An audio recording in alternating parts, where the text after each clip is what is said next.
இன்னைக்கு நம்ம பார்க்க போற படம் ரொம்பவே வித்தியாசமான ஒரு சூப்பரான ஒரு மூவியா தான் இருக்க போகுது. அதாவது பாத்தீங்க அப்படின்னா, ஒருத்தருக்கு குங்ஃபு கலையும் சமையல் கலையும் சேர்ந்தாப்புல இருக்கக்கூடிய ஒருத்தர் தான் அது நம்ம ஹீரோ தான். படத்தோட ஸ்டார்டிங்லேயே பார்த்தா நம்ம ஹீரோ தான் படத்துல காமிக்கிறாங்க. அவர் ஒரு சின்ன பையனுக்கு பார்த்தீங்க அப்படின்னா வெஜிடபிள்ஸ் எல்லாம் வச்சு ஒரு சின்னதா பொம்மைகள்லாம் செஞ்சு கொடுத்துட்டு இருக்காப்ல. அது மட்டும் இல்லாம அதே டைம்ல தான் இவர் ஒரு கல்யாண வீடு ஃபங்க்ஷனுக்கு தான் சமைக்கிறதுக்காக போயிருந்திருப்பாரு. திடீர்னு பார்த்தா அங்க இவருக்கு வந்து கருகுன ஸ்மெல்லு வருது. ஸோ இவர் வெளியில இருப்பாரு. உடனே உள்ள ஓடி போய் என்னன்னு பார்க்கும்போது அந்த ஃபோர்க் இருக்குல்ல, பன்னிக்கறி, அது வந்து பயங்கரமா தீஞ்சு போய் இருக்கவும் செய்யுது. அப்போ அவர் அசிஸ்டண்ட்டை கூப்பிடுறாரு. என்னடா இவ்வளவு தீஞ்சு போயிருக்கு, நீ செக் பண்ண மாட்டியா? அங்க பாரு, இன்னும் ½ அன் ஹவர்ல நம்ம சமையல் பண்ணி முடிச்சு கொடுக்கணும். இவ்வளவு நேரம் ஆச்சுன்னா நம்ம மறுபடியும் எப்படி சமையல் பண்றது அப்படின்னு சொல்லி திட்டுக்கிட்டு இருக்காப்ல. அப்போ அந்த வீட்டோட ஓனர் வராரு. என்ன பிரச்சனைப்பா, என்னாச்சு அப்படின்னு கேட்கும்போது, இந்த மாதிரி கறி தீஞ்சு போச்சு அப்படின்னா, இன்னும் ½ அன் ஹவர்ல பந்தி கொடுக்கணுமா, நீங்க என்ன விலைக்கும் எதுவும் பண்ணல அப்படின்னா நான் எப்படி சாப்பாடு எல்லாத்துக்கும் சர்வ் பண்றது அப்படின்னு சொல்லி அவரும் திட்டிட்டு போறாரு. ஸோ நம்ம ஹீரோக்கு பயங்கரமா கோவம் வந்துடுது. ஸோ உங்களுக்கு இப்போ என்ன,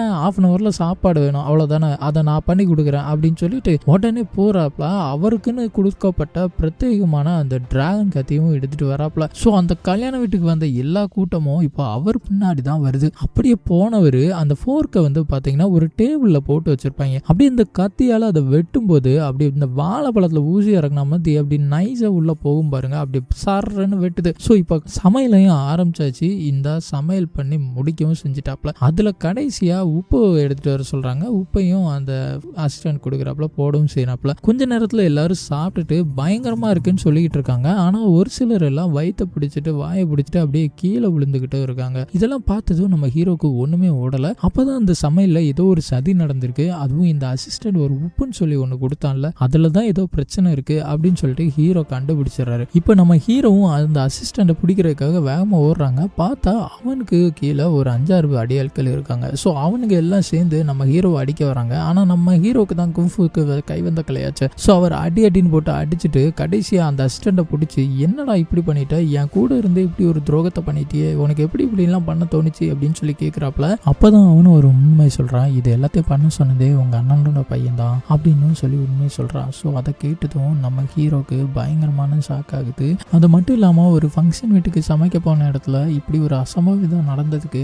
எப்படி இருந்தாலும் நம்ம ஹீரோ தான் பொறுப்பாகிறாரு. ஸோ அப்படி பொறுப்பானதுனால அவருக்குன்னு பிரத்யேகமாக கொடுக்கப்பட்ட கத்தியும் அவர்கிட்ட இருந்து பிடுங்கப்படுது. அது மட்டும் இல்லாமல் அவரை இந்த ஊரை விட்டு வெதுக்கி வைக்கவும் செய்கிறாங்க. ஸோ அப்படியே அந்த சீன் கட் ஆகுது. அப்படியே ஒரு குங்ஃபு ஸ்கூல் ஒன்று காமிக்கவும் செய்கிறாங்க. அங்கே எல்லாருமே ப்ராக்டிஸ் எடுத்துக்கிட்டு இருக்காங்க. அந்த டைமில் தான் அந்த மாஸ்டர் வந்து இங்கே ஒரு டேக் இருக்குல்ல, இந்த டேக் எடுத்து இங்கே ஒரு போர்டு ஒன்று இருக்குது. அந்த போர்டில் அது வைக்க வேண்டிய இடத்துல கரெக்டாக யார் வைக்கீங்களோ அவங்க தான் வின்னரா அறிவிக்கப்படுவாங்க அப்படின்னு சொல்றாரு. அப்படி சொன்னதும் பார்த்தா அங்க இருக்க எல்லாரும் அடிச்சு பிடிச்சி அதை எப்படியாவது எடுக்கிறதுக்கு ட்ரை பண்றாங்க. ஆனா அங்க ஒருத்த மட்டும் சும்மாவே நின்று வேடிக்கை பார்த்துட்டு இருக்கான். அவன் கரெக்டான டைம் வந்ததும் டக்குன்னு அதை எடுத்து அந்த போர்டுல கொண்டு வைக்கவும் செஞ்சிருப்பான். அது மட்டும் இல்லாம அப்படியே அவனை வின்னர் அப்படின்னு சொல்லிட்டு அந்த மாஸ்டரும் அறிவிக்கவும் செய்யறாரு. மறுநாள் ஆகுது, இவன் நூடுல்ஸ் செய்யறதுக்காக அந்த மாவை பசஞ்சுக்கிட்டு இருக்கான். அப்போ அந்த மாஸ்டர் வராரு. வந்தவர், நீ என் கூட ஃபைட் பண்ணிக்கிட்டு நீ அந்த நூடுல்ஸை சமைச்சு எனக்கு கொடுக்கணும் அப்படின்னு சொல்றாரு. ஓகே அப்படின்னு சொல்லி டீல் அக்செப்ட் பண்ணிக்கிறான். ஸோ இவன் என்னதான் அங்கே ஃபைட் பண்ணிட்டு இருந்தாலும் கூட அந்த நூடுல்ஸை எப்படி சமைக்கணுமோ அதுக்கான வேலையை பார்த்துக்கிட்டு அந்த நூடுல்ஸை சமைச்சு அந்த மாஸ்டர் கையில் கொடுக்குறான். ஸோ அந்த மாஸ்டரோ அதை சாப்பிட்டு பார்த்துட்டு, டே ரொம்ப அருமையாக சமைக்கிற, ரொம்ப பக்காவாக ஃபைட் பண்ணுற, நான் உன்னைய ஒரு செஃப்கிட்ட அறிமுகப்படுத்தி வைக்கிறேன், அவர்கிட்ட போய் ட்ரைனிங் எடு, இன்னுமே நீ நல்லபடியாக வந்துடுவ அப்படின்னு சொல்லி அவனை அங்கே அனுப்பிச்சு விடுதாங்க. அந்த ஹோட்டலை இப்போ யார் பார்த்துக்கிறா அப்படின்னு பார்த்தா இங்கே ஒரு அக்காவும் தங்கச்சியும் தான் பார்த்துக்கிறாங்க. இந்த அக்காவுக்கு ஒரு பவர் ஒன்று இருக்கு. அதாவது ஒரு குழம்பு வச்சாச்சு அப்படின்னா அந்த குழம்போட ஸ்மெல்ல மட்டுமே வச்சு அதுல என்னென்ன இன்கிரீடியன்ஸ்லாம் இருக்கு அப்படின்றத இவ தெரிஞ்சுக்கவும் செய்வா. அதே மாதிரி இப்போ நம்ம ஸ்டூடெண்ட்டுமே அந்த ரெஸ்டாரண்ட்டுக்கு வரவும் செஞ்சிருப்பான். ஸோ வந்தவன் அங்கே உள்ள போனதும் அந்த தங்கச்சி கறி உங்களுக்கு என்ன வேணும் அப்படின்னு சொல்லி கேட்பான். அப்போ அவன் சொல்லுவான், எனக்கு சாப்பிட்டுக்கு எதுவும் வேண்டாம், இங்க வேலை இருக்கிறதா சொல்லி எங்க மாஸ்டர் அனுப்பிச்சு விட்டாரு, அதனால தான் நான் இங்க வந்திருக்கேன் அப்படின்னு இவனு சொல்லிட்டு இருக்கான். அப்போ அந்த தங்கச்சி என்ன சொல்றா அப்படின்னா, இங்க வேலை இருக்கு, ஆனா அதுக்கு முன்னாடி ஒரு இன்டர்வியூ இருக்கு, அந்த இன்டர்வியூல நீ பாஸ் பண்ணா மட்டும்தான் உனக்கு இங்க வேலை இருக்கு அப்படின்றா. என்ன இன்டர்வியூ அப்படின்னு பார்த்தாச்சு அப்படின்னா, அந்த அக்காவுக்கு செஞ்ச மாதிரி தான் அந்த குழம்பை ஒன்று எடுத்து கொடுத்து, நீ இதுல என்னென்ன இன்கிரீடியன்ஸ் எல்லாம் இருக்குன்னு சொல்லு அப்படின்னதும் இவன், அதெல்லாம் எனக்கு ஜுஜுபி மேட்ரு, எனக்கு அதெல்லாம் ஈஸி அப்படின்னு சொல்லிட்டு அவன் சொல்லுவான்னு பார்த்தா அதை தவிர மற்றது எல்லாமே பேசிக்கிட்டு இருக்கான், எல்லாமே பண்ணிக்கிட்டு இருக்கான். ஆனா அதுல என்ன இன்கிரீடியன்ஸ் இருக்கு அப்படின்றத இவனுக்கு சொல்ல தெரியல. அப்படியே மழுப்பிட்டு சமாளிச்சுக்கிட்டு இருக்கான். அதே டைம்ல தான் நம்ம ஹீரோவும் அதே ஹோட்டலுக்கு வராரு. வரவரு அந்த லோகோவை பார்த்துக்கிட்டே வராரு. ஏன்னா அந்த லோகோ பத்தி அவருக்கு தெரியும், இந்த ஹோட்டலும் ரொம்ப ஃபேமஸான ஹோட்டல் அப்படின்றதும் அவருக்கு தெரியும். ஸோ அப்படி பார்த்துட்டு இருக்கும்போது அந்த அக்கா கறி தான் அவரை பார்க்குறா. பார்த்தவர் உடனே அவருக்கு ஒரு டீ ஒன்று ஆர்டர் பண்ணுறாரு. அந்த டீயை குடிச்சிட்டு இதில் என்னென்ன இன்க்ரீடியன்ஸ்லாம் கலந்துருக்கு அப்படின்றத சொன்னதும் அந்த அக்கா தங்கச்சி அப்படின்னு சொல்லிட்டு எல்லாரும் பயங்கரமாக ஷாக் ஆயிடுறாங்க. அப்படியே எனக்கு இந்த ஹோட்டலில் இருக்கக்கூடிய பாரம்பரியமான ஒரு சூப் ஒன்று கொண்டு வாங்க அப்படின்னு சொல்லிட்டு ஆர்டர் பண்ணுறாரு. அப்படி ஆர்டர் பண்ணதும் அந்த பொண்ணுக்கு கொண்டு வரவும் செய்கிறாங்க. அப்படி கொண்டு வந்ததும் அதை சாப்பிட்டு பார்த்துட்டு அவர் சொல்கிறாரு, இந்த சூப்பில் வந்து பாரம்பரியம் அப்படின்றது ஒன்று இல்லவே இல்லை அப்படின்றாரு. என்ன அப்படின்னதும் அந்த செஃப் வராரு, இதில் பாரம்பரியம் இல்லையா, அப்போ இதை விட எப்படி சமைக்க முடியும் அப்படின்னு கேட்டதும் அவர் சொல்கிறாரு, இதுக்கு முன்னாடி நான் சாப்பிட்ருக்கேன், அது மட்டும் இல்லாமல் நானே ஒரு செஃப் தான், ஸோ இதை இப்படி செய்யக்கூடாது அப்படின்னு சொல்கிறாரு. உடனே அப்போ ஒன்றும் பிரச்சனையே இல்லை, இது ரொம்பவே நம்மளுக்கு வாய்ப்பாகி போச்சு, சரி நீங்களும் செய்யுங்க நானும் சமையல் பண்ணுறேன், ஸோ யாரோடது டேஸ்ட்டாக இருக்குன்னு பார்ப்போமா அப்படின்னு சொல்லி கேட்காங்க. இப்போ 2 பேருக்குமே போட்டி அப்படின்றது ஸ்டார்ட் ஆகுது. ஸோ இப்போ அந்த செஃப்க்கு ஆல்ரெடி ஒரு அசிஸ்டன்ட் இருக்காப்ல, ஆனால் நம்ம ஹீரோக்கு அசிஸ்டன்ட் இல்லைல்ல. உடனே இப்போ வேலை தேடி நம்மால் ஸ்டூடெண்ட் வந்திருப்பான்ல, அவனை இவருக்கு அசிஸ்டண்டாக சேர்த்துக்கிறாங்க. ஸோ இவரும் நிறைய ட்ரிக்ஸ் அவனுக்கு சொல்லி கொடுக்குறாரு. சமையலை அப்படியே பண்ணதுக்கு ஆரம்பிக்கவும் செய்கிறாங்க. 2 பேருமே இப்போ பார்த்தீங்க அப்படின்னா சிக்கன் வச்சு தான் சமைக்கிறாங்க. ஆனால் நம்ம ஹீரோ பார்த்தீங்க அப்படின்னா அந்த சிக்கனையே நாட்டு தேனால சமைக்கவும் செய்கிறாரு. இப்போ அந்த சமையலும் முடிஞ்சு போச்சு. அதை டேபிளுக்கு கொண்டு வராங்க. அதாவது நம்ம செஃப் இருக்கார்ல, அவர் சமைச்சது வந்து நம்ம ஹீரோக்கும், ஹீரோ சமைச்சது வந்து செஃப்புக்குமா போகுது. ஆனால் அந்த செஃப் செஞ்சது கூட கொஞ்சம் ஹீட் ஆறி போய் இருந்த மாதிரி இருக்கு. ஆனால் நம்ம ஹீரோ செஞ்சது இன்னும் சூடே ஆறாமல் அப்படியே கொதிக்குது. அது மட்டும் இல்லாமல் அவர்கிட்ட அதை டேஸ்ட் பண்ணி பார்க்குறாரு. பார்த்துட்டு இவ்வளோ பாரம்பரியமான ஒரு ஹோட்டலில் இந்த அளவுக்கு சமைக்கக்கூடிய ஒரு ஆள் தான் இருக்கணும், நான்லாம் இந்த ஹோட்டலில் இருக்கிறதுக்கு லாயக்கே இல்லை, ஸோ நான் இந்த ஹோட்டலை விட்டு ராஜினாமா பண்ணிக்கிறேன் அப்படின்னு சொல்லிட்டு உடனே அவர் அங்கேருந்து கிளம்புறாரு. ஸோ இப்போ அந்த ஹோட்டலுக்கு செஃப் அப்படின்னு சொல்லிட்டு யாருமே இல்லை. ஸோ இந்த அக்கா வேற ரொம்ப பயங்கரமாக வருத்தப்பட்டு இருக்காங்க. அது மட்டும் இல்லாமல் இவர் இங்கே வந்திருப்பார்ல, அதுக்கு காரணம் என்ன அப்படின்னா அந்த லோகோ, அது மட்டும் இல்லாமல் அந்த செஃப்பை பார்த்து மீட் பண்ணிட்டு போகணும் அப்படின்றது தான். ஆனால் அந்த செஃப் யாருன்னு பார்த்தா இந்த பொண்ணுக்கு அப்பா தான். அந்த அப்பா வந்து இறந்து போய் 1 வருஷம் ஆயிடுச்சு. ஸோ இப்போ 1 வருஷமா நாங்கள் தான் இந்த ஹோட்டலை வந்து நடத்திக்கிட்டு இருக்கோம் அப்படின்னு சொல்லுவோம். அப்போ இப்போ ஹீரோ சொல்றாரு, இப்போ அவர்னால தான் அந்த இருந்த செஃப்பும் வெளியே போயிட்டாரு, ஸோ இப்போ ஆல்ரெடி ஹோட்டலுக்கு வேற செஃப் இல்லை அப்படின்னதும் சரி நான் வேணா இங்கே செஃப்பா இருக்கட்டுமா அப்படின்னு சொல்லி கேட்காங்க. உடனே அக்காவும் தங்கச்சி ஓகே இருங்க அப்படின்னு சொல்லிடுறாங்க. ஆனால் நம்ம ஹீரோக்கு வந்து ஒரு அசிஸ்டன்ட் தேவைப்படுதுல, ஸோ அதனால இந்த ஸ்டூடெண்ட்டே அசிஸ்டன்ட் ஆக்கிக்கலான்னு பார்த்தா அவன் என்ன சொல்றான் அப்படின்னா, உங்களுக்கு நான் அசிஸ்டண்டா இல்லை எனக்கு நீங்க அசிஸ்டண்டான்னு சொல்லிட்டு போட்டி போட்டு பார்த்துக்கலாம். ஏன்னா இவனுக்கும் கும்ஃபுவும் தெரியும், அது மட்டும் இல்லாமல் இவனுமே நல்லாவே குக்கிங் பண்ணுவான், அதனால தான் அவன் இப்படி பேசிப்பான். ஸோ 2 பேருக்கு நடுவில் போட்டி அப்படின்றது ஆரம்பிக்குது. 2 பேருமே ஃபிஷ்ஷை தான் சமைக்கிறாங்க. அது மட்டும் இல்லாமல் சமையல் கலையில் கட்டிங்கை வச்சு ஒரு சமையல்காரனா இல்லையா அப்படின்றத தெரிஞ்சுக்கலாம். ஸோ இவனுமே நல்லா தான் கட் பண்ணுறான், எல்லாமே பண்ணிக்கிட்டு இருக்கான். அது மட்டும் இல்லாமல் நம்மால் வந்து ஃபிஷ்ஷை கட் பண்ணி அதை வச்சு ஒரு டிஷ் ஒன்று செய்கிறான். ஸோ நம்ம ஹீரோவும் அந்த அக்காவும் அதை சாப்பிட்டு பார்க்குறாங்க, நல்லா தான் இருக்குது. ஆனால் நம்ம ஹீரோ இருக்காப்ல, அவர் அப்படியே உயிரோட ஒரு மீனை தொட்டிக்குள்ளே இருந்து பிடிச்சி அதை மெதுவாக கட் பண்ணி அதோட கறியை மட்டும் எடுத்துட்டு அதை ஒரு டிஷ் ஆக்கி அப்படியே கொடுப்பாங்க. அதை இந்த ஸ்டூடெண்ட்டும் அந்த அக்கா கறி சாப்பிட்டு பார்த்துட்டு ஐயோ உங்களால் டேஸ்ட்டை அனுபவிக்க முடியல, அப்போதான் இவர் எப்படி கட் பண்ணியிருப்பாரு அப்படின்னு பார்த்தா அந்த 2 கத்தி இருக்குல்ல, அந்த 2 கத்தியவும் பனிக்கட்டியில் அப்படியே வச்சு அந்த மீனோட அந்த பார்ட்ஸ் அப்படி அந்த கறியை மட்டும் தனியாக வெட்டி அதை வச்சு ஒரு குக்கிங் சமைச்சிட்டு அந்த மீனை தூக்கி கொண்டு மறுபடி தண்ணி தொட்டிக்குள்ள விட்டாச்சு அப்படின்னா அதுக்கு இன்னும் உயிர் இருக்கு, அது அப்படி நீந்துகிட்டு இருக்கும் பாருங்க. அந்த அளவுக்கு ஒரு பயங்கரமான செஃப்பா இருப்பாங்க. இதை பார்த்த உடனே நம்ம ஹீரோட கட்டி பிடிச்சிட்டு ஐயா என்னை மன்னிச்சுக்கோங்க, நான் உங்களுக்கு அசிஸ்டண்டாவே இருந்துக்கிறேன், எனக்கு எப்படியாவது சமையலை சொல்லி கொடுங்க அப்படின்னு சொல்லி அவர் காலில் உள்ளாத குறைய கெஞ்சுவான். ஸோ அப்போதான் நம்ம ஹீரோ என்ன பண்றாரு அப்படின்னா அங்க இருக்கக்கூடிய கத்தி எல்லாத்தையும் கொடுத்து எல்லா கத்தியவும் சாணப்படி, உனக்கு சமையலெல்லாம் நான் முதல்ல சொல்லியே கொடுக்க மாட்டேன் அப்படின்னு சொல்லிட்டு எல்லா கத்தியும் சாணம் பிடிக்க சொல்லிடுறான். ஸோ அவ்வளோத்தை தீட்டி எடுத்து பாதம் பார்த்து வச்சா இங்க வந்தா சமையல் சொல்லி கொடுப்பாரு. அதுக்கப்புறமா அது அப்படின்னு பார்த்தா அப்பவும் நீ காய்கறியை பூரா வெட்டு அப்படின்னு காய்கறியை வெட்டு விட்டுறாப்ல. அப்படியே பார்த்தா இவன் தான் நம்ம ஹீரோவோட அண்ணன் பையன். ஸோ இந்த படத்துக்கு அது மட்டும் இல்லாம நம்ம ஹீரோவை இப்படி ஊரை விட்டு அனுப்புனதுக்கு காரணமே இவன் தான். எதனால இவனை காமிக்கிறாங்க அப்படின்னா இவன் ஒரு பெரிய ஹோட்டல் ஒன்று வச்சு நடத்திக்கிட்டு இருக்கான். அந்த ஹோட்டல்ல பாத்தீங்க அப்படின்னா இப்ப செஃப் எல்லாத்தையும் வச்சு ஒரு மீட்டிங் போட்டிருப்பான். அப்பதான் அங்க ஒரு ஆள் வராரு. யாரு அப்படின்னா இந்த ரெஸ்டாரண்ட்ல ஆல்ரெடி செஃப்பா இருந்துட்டு வெளியே போனார்ல, நான் ராஜினாமா பண்ணிக்கிறேன்னு சொல்லிட்டு அவர் தான் அங்க போய் வேலை கேட்கறதுக்காக போறான். அப்படி போனவன் பாத்தீங்க அப்படின்னா வேலை எதுவும் இருந்தா சொல்லுங்க அப்படின்னா அவன் அப்படி திமிரா பேசுறான், எங்கெல்லாம் வேலைலாம் இல்ல வெளியே போ அப்படின்னு சொல்லி கேட்டுறான். அப்பதான் அவன் சொல்றான், இல்ல உங்க சித்தப்பா ஆல்ரெடி என்னை ஒரு ஹோட்டல் ஹோட்டல்ல இருந்து வெளியே அனுப்பி விட்டாப்ல. அதனாலதான் நான் இங்க எதுவும் வேலை இருந்தா வந்து ஜாயின் பண்ணிக்கலாம்னு நினைச்சேன். ஸோ அதான் உங்ககிட்ட கேட்க வந்தேன் அப்படின்னு சொல்றான். என் சித்தப்பா ஓம் பொழப்பிலே மண்ணள்ளி போட்டானா? சரிதான், அவனே எப்படியோ சிட்டிக்கே வந்துட்டான் கிராமத்துல இருந்து. சரி, அவனை ஒரு வழி பண்ணணும் அப்படின்னு யோசிச்சுக்கிட்டு இருக்கான். அப்போ நம்ம இந்த உப்புல கொஞ்சம் மருந்து போட்டானே, அவன் வந்து சொல்றான், அதான் நீங்க நினைச்சதெல்லாம் நடந்துட்டுல, நீங்க நினைச்ச மாதிரி டிராகன் கத்தி உங்ககிட்ட வந்துட்டு ஏன் இன்னுமே அவரை பழி வாங்கணும்னு நினைச்சு துடிச்சுக்கிட்டு இருக்கீங்க அப்படின்னு சொல்லி வார்த்தையை விட்டுறான். ஸோ உடனே இந்த வில்லன் என்ன பண்றான்னு தெரியுமா, அவன் சட்டையை பிடிச்சிக்கிட்டு அவன் என்ன பண்ணான் தெரியுமாடா, என் அப்பாவை சாகடிச்சதே அவன் தான் அப்படின்னு சொல்லுவான். ஆனா அங்க என்ன நடந்திருக்கும் அப்படின்னா, இந்த செஃப், அதாவது நம்ம ஹீரோ இருக்காப்ல, நம்ம ஹீரோக்கு வந்து அந்த ஊர் மக்கள் சார்பா இவர் தான் பெரிய பயங்கரமான செஃப் அப்படின்னு சொல்லி ஒரு பட்டம் மாதிரி ஒண்ணு கொடுத்துட்றாங்க. அது எதனால இப்போ பிரச்சனை வந்திருக்கும் அப்படின்னா, அவங்க அண்ணங்கிட்ட இருந்துதான் நம்ம ஹீரோவே சமையலே பழகி இருப்பாப்ல. ஆனா என்னைய எல்லாரும் நல்ல செஃப்னு சொல்லல, ஒன்னிய தானே எல்லாரும் நல்ல செஃப்னு சொல்றாங்கன்னு சொல்லி 2 பேருக்கு நடுவுல ஃபைட் நடக்கு. ஆனாலும் தன்னோட அண்ணனை அடிக்க கூடாது அப்படின்றதுக்காக ஹீரோ எப்போதும் தடுத்து தான் பாப்பாப்ல. அப்போ ஒரு கட்டத்துக்கு மேல இருந்த கல்லு அவரோட கையிலே விழுந்தவும் செஞ்சிடும். ஸோ என்னதான் சண்டை போட்டாலும் கூட தன்னோட அண்ணனுக்கு இப்படி ஆயிட்டேன்னு சொல்லிட்டு இவர் தான் கட்டு போட்டு அதை ஆத்ததுக்கு வழி பாப்பாப்ல. ஆனா இந்த அண்ணன் என்ன செய்வார்னா, அந்த ஊரை காலி பண்ணி வெளியே போயிடுறாரு. ஸோ அது எல்லாத்தையும் இந்த வில்லன் ஆகி போயிருக்கான்ல, அவன் சின்னதா இருக்கும்போது பார்த்துக்கிட்டு இருந்தவன் நம்ம அப்பாவை நம்ம ஹீரோ தான் அடிச்சு வெறிட்டிட்டாரு அப்படின்னு அவன் நினைச்சிருப்பான். அவன் மனசுல அது ஆழமா பதிவும் செஞ்சிருக்கும். ஸோ எங்க அப்பாவை இப்படி அடிச்சு விரட்டிட்டான் அப்படின்னு இவன் அவங்ககிட்ட எல்லா ஸ்டோரியும் சொல்லிக்கிட்டு இருப்பான். ஆனா எல்லாமே தப்பா நினைச்சிருப்பான். அதை நம்ம பார்க்க புரியும். அதுக்கப்புறம் அப்படியே இங்க வந்தாச்சு அப்படின்னா, நம்ம செஃப் பாத்தீங்க அப்படின்னா இவனுக்கு ஒரே காய்கறி அது இதுன்னு வச்சு சமையலே சொல்லி கொடுக்கலையா. ஆனாலும் இவன் அப்பப்ப சமையல்லாம் பண்ணிக்கிறான். அது மட்டும் இல்லாம இந்த தங்கச்சிக்காரிக்கும் அவனுக்கும் பயங்கரமா பழகுறாங்க, நல்ல மெங்கலாறாங்க. 2 பேத்துக்கு லவ் ஒண்ணுதான் ஸ்டார்ட் ஆகலன்னு நினைக்கிறான். அந்த மாதிரி இருக்குது. வில்லனுக்கு எப்படியோ விஷயம் தெரிஞ்சு போச்சு, இவன் வந்து சிட்டிக்குள்ள இருக்கான்னு சொல்லிட்டு. அவனை ஏதாவது ஒரு வழி பண்ணணும்ல,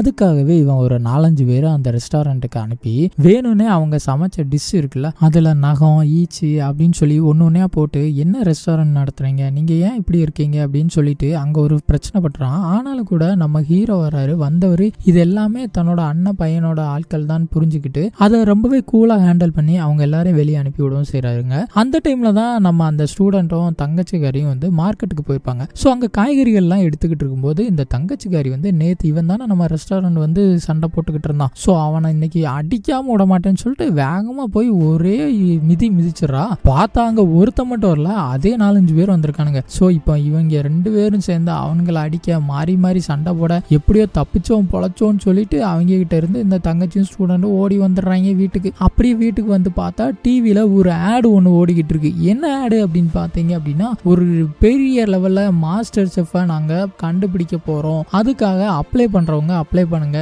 இதோட வின்னிங் பிரைஸா 1 கோடி ரூபா பணமும் அது மட்டும் இல்லாம பயங்கரமான நேமும் கிடைக்கும் அப்படின்னு சொல்றாங்க. இது எல்லாத்தையுமே பார்த்துட்டு இந்த அக்கா, அந்த ஸ்டூடெண்ட், தங்கச்சி அப்படின்னு சொல்லிட்டு எல்லாருமே நம்ம ஹீரோவை பார்த்து பேசுறாங்க. எப்படியாவது அதுல கலந்துக்கோங்க, கண்டிப்பா நம்ம வின் பண்ணலாம், அந்த பிரைஸ் மணியை கூட நீங்க எடுத்துக்கோங்க, நம்ம ரெஸ்டாரண்ட்டுக்கு நேம் மட்டும் கிடைச்சா போதும் அப்படின்னு சொல்றோம். ஆனா நம்ம ஹீரோ என்ன சொல்றாரு அப்படின்னா, அதே டேட்ல தான் என்னோட ஊர் தலைவர் வர சொல்லியிருக்காப்ல. ஸோ கண்டிப்பா நான் அங்க போயே ஆகணும், ஏன்னா என் ஊர்ல எல்லா விஷயமும் தெரிஞ்சு போச்சு. அது மட்டும் இல்லாம அந்த பிரச்சனை நடந்துச்சுல, அதுக்கு யார் குற்றவாளின்னு தெரிஞ்சுக்கிட்டாங்க. அது மட்டும் இல்லாம அங்க சாப்பாடு எதுவுமே சரியே இல்லை. ஊர் தலைவர் என்னை பாக்குறதுக்கு வர சொல்லியிருக்காங்க, வேணா நம்ம செஃப் இருக்கான்ல நம்ம பையன், அவனை வேணா வச்சு சமையல் பண்ணுங்களேன் அப்படின்னு சொல்லி கேட்கறாப்ல. அப்பதான் நம்ம அசிஸ்டன்ட் சொல்றான், எனக்கு தான் நீங்க இன்னும் சமையலே சொல்லி கொடுக்கலையே, நான் எப்படி சமையல் பண்ணுவேன் அப்படின்னதும், இன்னுமே 4 இருக்கு, ஸோ அதுக்குள்ளே உனக்கு எல்லாமே சொல்லி கொடுக்குறேன் அப்படின்னு சொல்லிட்டு நம்ம செஃப்புமே மொத்த வித்தையும் அப்படியே கற்றுக் கொடுக்கவும் செய்தாரு. நம்ம பையனும் பயங்கரமா படிச்சுக்கிறான், நல்லா கற்றுக்கவும் செய்கிறான். அப்படியே இப்போ அந்த காம்படிஷனும் ஸ்டார்ட் ஆகவும் செய்யுது. ஸோ அங்கே கிட்டத்தட்ட ஒரு 5 டீம் வந்திருக்கும். அங்கே பார்த்தாச்சு அப்படின்னா நம்ம ஆப்போசிட் டீம், அதாவது நம்ம அந்த அண்ணன் பையன் இருக்கான்ல வில்லன், அவனோட டீமும் வந்திருக்கு. அங்கே பார்த்தாச்சு அப்படின்னா ஆல்ரெடி இந்த ரெஸ்டாரண்ட்ல இருந்து வெளியே போன செஃப், அது போக இன்னொரு குண்டு செஃப் ஆல்ரெடி அந்த கம்பெனில இருந்திருப்பாங்க, அதாவது அந்த ரெஸ்டாரண்ட்ல அவனும் இருந்தால் சேர்ந்து சமைக்க போறாங்க. இப்போ இதெல்லாம் பார்த்ததும் நம்ம பசங்களுக்கு அள்ளு விட்டுருது. அது மட்டும் இல்லாம எல்லாருமே சமையல் பண்றதுக்கு ஆரம்பிச்சிட்டாங்க. ஆனா நம்ம பயல்களுக்கு மட்டும் என்ன சமைக்கிறேன்னே புரிய மாட்டேங்குது. அப்பதான் அந்த அக்கா காரி வந்து ஒரு குழு ஒன்று கொடுக்குறா, ஸோ இதை பண்ணுடா நல்லா இருக்கும் அப்படின்னு சொல்லிட்டு. ஸோ உடனே இவனும் அதை அக்செப்ட் பண்ணிக்கிட்டு அப்படியே பார்த்தீங்க அப்படின்னா உடனே ரெடி பண்றதுக்கு ஆரம்பிக்கிறானுங்க. அது எப்படி அப்படின்னு பார்த்தீங்க அப்படின்னா, அந்த கோழியோட கறி எல்லாத்தையும் எடுத்துட்டு அதுல இன்னும் 2-3 கறிகள் எல்லாத்தையும் உள்ள வச்சு ஆட் பண்ணி அதை வச்சு ஒரு டிஷ் மாதிரி ஒன்று சமையல் பண்றாங்களாமா. ஸோ பார்த்தா எல்லாரும் சமைச்சு கொண்டு போய் கொடுத்துட்டாங்க. எல்லாரும் சாப்பிட்டுட்டு இருக்காங்க. ஆனா நம்ம ஆட்கள் கடைசியா தான் கொண்டு கொடுக்குறானுங்க. அங்க அவ்வளோ பேரோட ரியாக்ஷனையும் பார்க்கும்போது நம்ம ஆட்களுக்கெல்லாம் அப்படியே அள்ளு விடுது. என்ன சொல்ல போறாங்களோ, என்ன ஆக போதோ அப்படின்னு நினைச்சுக்கிட்டு இருக்கும்போது நம்ம டீமும் அந்த வில்லனோட டீமும் தான் இப்போ செலக்ட் ஆயிருக்கு. நம்ம பயலுக்கு ஒன்னும் ஓடல, டே நம்ம வின் பண்ணிட்டோம்டா அப்படின்னு சொல்லிட்டு பயங்கரமா சந்தோஷத்துல இருக்காங்க. அடுத்த ஸ்டேஜுக்கு போகணும். இன்னும் ஒரே ஒரு டீமுக்கு தான் போட்டியே. ஆனா நம்ம வில்ல பையன் என்ன பண்றான் பாத்தீங்க அப்படின்னா, எப்படா இவன் ஜெயிக்கலாம் அப்படின்னு சொல்லிட்டு இவனை ஏதாவது பண்ணணும் அப்படின்றதுக்காக இந்த ஸ்டூடெண்ட்டும் அந்த தங்கச்சிக்காரியும் இருக்கும்போது அவனுக்கு 2 பேரையும் அடிக்கிறானுங்க. ஸோ நம்ம ஆளுக்கு தான் கும்ஃபு தெரியும்ல. ஸோ இவனும் பயங்கரமா அடின்னு அடிச்சுக்கிட்டு இருக்கான். ஆனா பார்த்தா கடைசியில் அந்த வில்லன் என்ன பண்றான், அந்த தங்கச்சிக்காரையை லாக் பண்ணி வச்சுக்கிறான். ஸோ இப்போ அவன் அடின்னு அடிச்சு போட்டுறான். ஸோ 2 பேரையும் கொண்டு போய் இப்போ அந்த ஃப்ரீசர் மாதிரி ஒரு ரூம் இருக்குல்ல, அந்த வெஜிடபிள்ஸ் எல்லாத்தையுமே ஸ்டோர் பண்றதுக்காக ஒரு ரூம் ஒன்று வச்சிருப்பாங்களா, அந்த ரூமுக்குள்ள போட்டு அப்படியே அடைச்சு வச்சிடறாங்க. இவங்க 2 பேத்துக்கும் பயங்கரமா குளிர் அடிக்குது. அப்போதான் நம்ம ஹீரோவை காமிக்கிறாங்க. ஹீரோவும் அக்காவும் நடந்த விஷயத்தெல்லாம் பத்தி பேசிக்கிட்டு இருக்காங்க. இந்த காம்படிஷன் இப்படிலாம் நடந்துச்சு அப்படின்றத பத்தி பேசிக்கிட்டு இருக்காங்க. ஹீரோவும் அங்க போயிட்டு வந்த சந்தோஷமான செய்தி எல்லாத்தையும், என் ஊர் தலைவர் என்னை ஏத்துக்கிட்டாரு, என்னை ஊருக்கே வர சொல்லிட்டாரு அப்படின்னு சொல்லிக்கிட்டு இருக்காங்க. அடுத்த சீன்ல பார்த்தாச்சு அப்படின்னா ஹீரோ உள்ள போகும்போது இந்த அடியாட்கள் எல்லாம் இருக்காத பார்த்து இவரும் பயங்கரமா அடின்னு அடிச்சுக்கிட்டு இருக்காப்ல. பார்த்தா மறுபடி இந்த வில்ல பையன் என்ன பண்றான் அப்படின்னா அந்த அக்கா காரியை லாக் பண்ணிக்கிறான். அப்போ கூட தன்னோட அண்ணன் பையனை அடிச்சிடக்கூடாது அப்படின்றதுக்காகவே இவரும் உட்கார்ந்து பேசிக்கிட்டு இருக்காப்ல. ஆனா இவன் கொஞ்சம் கூட அதை மதிக்காம அப்படியே அவர்கிட்ட அந்த அவங்க 2 பேரையும் அந்த ரூமுக்குள்ள தான் போட்டு அடைச்சு வச்சிருக்கேன், வேணா இந்த சாவியை எடுத்துக்கோ அப்படின்னு சொல்லிட்டு ஒரு பெட்டிக்குள்ள போட்டு போயிடுறான். அங்க பார்த்த அந்த பெட்டிக்குள்ள ஒரு விஷம் நிறைஞ்ச பாம்பு வேற ஒண்ணு இருக்கு. இவர் என்ன பண்றது ஏது பண்றேன்னு தெரியாம இருக்கும்போது தான் அந்த உப்புல மருந்த கலந்தான்ல, அவனுக்கு எங்கேயோ கொஞ்சம் நல்லெண்ணெய் இருந்திருக்கும்னு நினைக்கிறேன். ஸோ அந்த சாவி என்கிட்ட தான் இருக்கு, இந்த சாவியை வச்சு திறந்துக்கோங்க அப்படின்னு அவர்கிட்ட சாவியை கொடுத்துட்டு போயிடறான். ஸோ அப்படியே இப்போ நம்ம ஹீரோவும் காப்பாத்திடுறாங்க. அப்புறமா மறுபடியும் நம்ம காம்படிஷன் நடக்கிற இடத்துக்கு கூப்பிட்டு வந்துடுறாங்க. இப்போ நம்ம அந்த ஆங்கர் இருக்காப்ல, அவர் தான் சொல்றாப்ல, இப்போ 2 பேருக்கு நடுவுல தான் போட்டியே. ஆனா இன்னைக்கு அவங்களா எந்த டிஷ்ஷுமே சமைக்க போறது கிடையாது. நாங்க சொல்ல போற டிஷ்ஷை தான் அவங்க சமைக்கணும். என்ன அப்படின்னு பாத்தீங்க அப்படின்னா இன்னைக்கு சூப்பு தான் செய்யணும் அப்படின்னு. சாதாரண சூப்பா அப்படின்னு கேட்பாங்க. அப்பதான் அவங்க எல்லாம் சொல்றாங்க, சாதாரண சூப் இல்ல, இதுல எந்த ஒரு பொடியோ எந்த இன்கிரீடியன்ஸுமே கலக்கக்கூடாது, ஆனா டேஸ்டும் பக்காவா இருக்கணும். அந்த மாதிரி யார் ரெடி பண்றாங்களோ அவங்க தான் வின்னர் அப்படின்னதும் நம்ம ஆப்போசிட் டீம் வேகமா போய் ஒன்னொன்னா எடுக்கிறாங்க. அப்படி சூப்பர் ரெடி பண்றதுக்கு எல்லாம் தயாராகிட்டு இருக்காங்க. ஆனா நம்ம ஆளுக்கு என்ன செய்யறதுன்னு தெரியல. அப்பதான் ஒரு யோசனை வருது. நம்ம ஹீரோ வந்து முத அந்த ரெஸ்டாரண்ட்டுக்கு வந்த உடனே ஒரு சூப் ஒன்று ஆர்டர் பண்ணியிருப்பார்ல, ஸோ அந்த சூப்பை தான் செய்யலாம்னு முடிவு பண்றான். ஸோ அதுக்காக ஒரு சிக்கன் எடுக்கிறான். அதை அப்படியே பொடியா அப்படியே வெட்டுறான். அப்படியே நம்ம வில்லனோட டீமை தான் காமிக்கிறாங்க. அவனுக்கு என்னன்னா இந்த பொடியெல்லாம் எடுத்துட்டு வரக்கூடாது அப்படின்னு இருக்காங்களா, ரூல்ஸ் ஃபாலோ பண்ணணும்ல. ஆனா அவனுக்கு எல்லாம் ரூல்ஸை ஃபாலோ பண்ணாம பொடி கிடின்னு போட்டு எல்லாமே ரெடி பண்ணி வச்சுக்கிட்டு இருக்கானுங்க. ஆனா நம்மால் பார்த்தீங்க அப்படின்னா இந்த முட்டைக்கோசுக்கு நடுவில் இருக்கிறத எடுத்து அப்படியே ஒரு பின்னூஸ் வச்சு அப்படியே குத்திக்கிட்டே இருக்கான். அந்த டைம்ல தான் நம்ம ஹீரோவை காமிக்கிறாங்க. ஹீரோ எங்க போயிருப்பாரு அப்படின்னா இந்த வில்லப்பாயில பாக்குறதுக்கு தான் போயிருப்பாரு. அதுவும் அந்த டிராகன் கத்தி இருக்குல்ல, அதை எடுக்கிறதுக்காக தான் போயிருப்பாரு. அப்போ அந்த வில்லான் சொல்றான், இந்த உன் கத்தி இதை எடுக்கிறதுக்காக தானே வந்திருக்க, அதுக்கு முன்னாடி என்னை சமாளிச்சுட்டு நீ அந்த கத்தி எடுத்துட்டு போ அப்படின்னதும் இங்க 10 பேர் அமுச்சு விட்றான். ஆனா நம்ம ஆள் ஒத்த ஆளா இருந்து அவ்வளோ பேத்தையும் அடின்னு போட்டு அடிக்கிறப்ப அவனுக்கு கத்தி அருவான்னு அவ்வளவு தூக்கிட்டு வரானுங்க. ஆனா நம்மால் என்னவோ கையே கத்தி விரலை வீச்சிடும் அப்படின்னு சொல்லிட்டு பயங்கரமா அடின்னு அடிச்சுக்கிட்டு இருக்காப்ல. இவ்வளவு நாளா என் அண்ணா பையன் தாண்டா உன்னை அடிக்காம விட்டேன், இன்னைக்கு விட மாட்டேன்டான்னு சொல்லிட்டு அடின்னு அடிச்சு மட்டையாக்கி போட்டுறாப்ல. அப்படியே அந்த கத்தியும் எடுத்துட்டு அப்படி கிளம்புறாப்ல. ஆனா நம்மால் பாத்தீங்க அப்படின்னா அந்த முட்டைக்கோசுல சென்டர் பீஸை மட்டும் அப்படி குத்திட்டு அப்புறம் அந்த தண்ணி எல்லாத்தையும் எடுத்து இன்னொரு இதுல ஃபில்டர் பண்ணிக்கிட்டு இருக்கான். அப்படியே அந்த சிக்கனையும் அதுல போடுறான். ஆனா நம்ம வில்லனோட டீம் இப்போ சமைச்சே முடிச்சு அந்த பிரசன்டேஷனை கொடுக்கவும் செய்யறாப்ல. ஆனா அங்க அந்த ஜட்ஜஸோட மூஞ்செல்லாம் பார்க்கும்போது பயங்கரமா இருக்கு. எப்படியோ இவங்களுக்கு தான் ஜெயிக்க போறானுங்க போல அந்த மாதிரி அவங்களும் ரியாக்ஷன் கொடுக்கறவும் செய்யறாங்க. அப்பதான் நம்ம ஹீரோ வராரு. வந்தவர் இந்த கத்தியும் கையில கொடுத்துட்டு, இந்த கத்தியால சமைச்ச சாப்பாடு எதுவுமே வீணாகாது, அது கண்டிப்பா ஜெயிக்க தான் செய்யும், உன்னோட தன்னம்பிக்கையை மட்டும் விட்டுறாத, இதை வச்சு சமையல் பண்ணு அப்படின்னு சொல்லிடுறாரு. ஸோ இவனை அந்த கத்தி எடுத்துட்டு அப்படி அந்த சீஸை சின்னதாக கட் பண்ணி அவன் ஆல்ரெடி அந்த சூப் மாதிரி ஒன்று தண்ணி மாதிரி வச்சிருந்தான்ல, ஸோ அதுக்குள்ள இந்த வெண்ணெய் அப்படி போடுறான். போட்டுட்டு பார்த்தா கொஞ்ச நேரத்தில் அது அப்படியே உருகவும் செய்து, உருகுனதுக்கு அப்புறமா அதை டேஸ்டுக்காக அந்த ஜட்ஜஸ் எல்லாத்துக்கும் கொடுக்கவும் செய்யறான். அப்படியே அவங்க எல்லாரும் அதை சாப்பிட்டவங்க கண்ணை மூடிட்டு அப்படியே திறக்கவே இல்லை, அந்த அளவுக்கு பயங்கரமா ஃபீல் பண்றாங்க. அப்பதான் இந்த குண்டா இருந்தால ஆப்போசிட் டீம்ல அவன் இதை கொஞ்சமா எடுத்து டேஸ்ட் பண்ணி பாக்குறான். அப்படி கைய வாயில வச்சவன் மெய் மறந்து போய் நின்னுட்டு, டேய் சூப்பரா செஞ்சிருக்கடா, உண்மையிலே நான் உன் அவன் முன்னாடி ஒரு தூசுறான். என் தோல்வியை நான் உன் முன்னாடியே ஒத்துக்கிறேன் அப்படின்னு சொல்லிட்டு அவனோட கேப்பை கலட்டிட்டு அப்படியே அங்கிருந்து கிளம்பவும் செய்யறான். இப்போ ஜட்ஜஸ் எல்லாரும் பயங்கரமா கை தட்டுறாங்க. ஸோ நம்ம டீம் வின் பண்ணதா அறிவிக்கிறாங்க. அங்க அந்த அக்கா தங்கச்சி நம்ம ஹீரோன்னு சொல்லிட்டு எல்லாரும் பயங்கர ஹாப்பியா இருக்காங்க.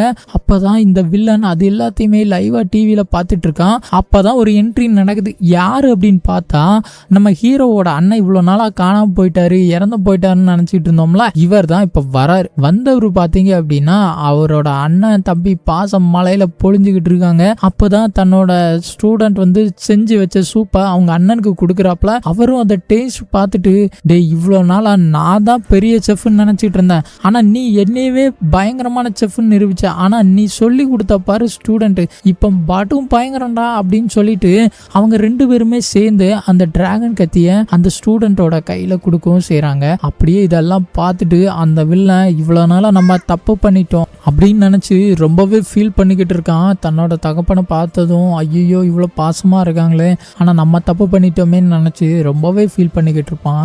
அந்த டைம்ல தான் நம்ம ஹீரோவும் சரி நான் என்னோட ஊருக்கே போகிறேன், அதுக்கான நேரம் வந்துருச்சு அப்படின்னு சொல்லி அவரும் அந்த ரெஸ்டாரண்ட்டை விட்டு வெளியே போகவும் செய்யறாரு. அது மட்டும் இல்லாம அந்த செஃப் கிட்ட நான் நிறைய கத்துக்க வேண்டியது இருக்கு, ஸோ நானும் அவரு கூட போறேன், போய் இன்னும் நிறைய கத்துக்கிட்டு நான் வரேன் அப்படின்னு சொல்லி அந்த தங்கச்சிக்காரி கிட்ட சொல்லிக்கிட்டு இருப்பான். அப்போ அந்த தங்கச்சிக்காரிக்கு இவன் வந்து ஒரு டிஷ் செய்ய சொல்லி கொடுத்துருப்பான். அவளும் செஞ்சு அவன் கையில கொடுப்பா. அதை சாப்பிட்டு பார்த்தவனுக்கு மெல்லவும் முடியல, ஒழுங்கவும் முடியாம படும் பயங்கரமா இருக்கும் போல. ஏன்னா அவளுக்கு சூடு போட்டா கூட சமையல் வராது அப்படின்றத அவன் புரிஞ்சுக்கிறான். அப்ப அவ அப்படியே ஒரு நுரைய எடுத்து அவனோட முகத்துல இவ தேய்க்க, இவனோட முகத்துல அவ தேய்க்கன்னு சொல்லி ரெண்டு பேரும் விளையாண்டுக்கிட்டு இந்த படமும் முடியுது. ஸோ இந்த படம் எப்படி இருந்துச்சு, உங்களுக்கு எல்லாம் நல்லா பிடிச்சிருந்துச்சா என்ன அப்படின்றத கமெண்ட் செக்ஷன்ல கமெண்ட் பண்ணுங்க. அது மட்டும் இல்லாம உங்க ஃப்ரெண்ட்ஸ் அண்ட் ஃபேமிலிக்கு ஷேர் பண்ணுங்க.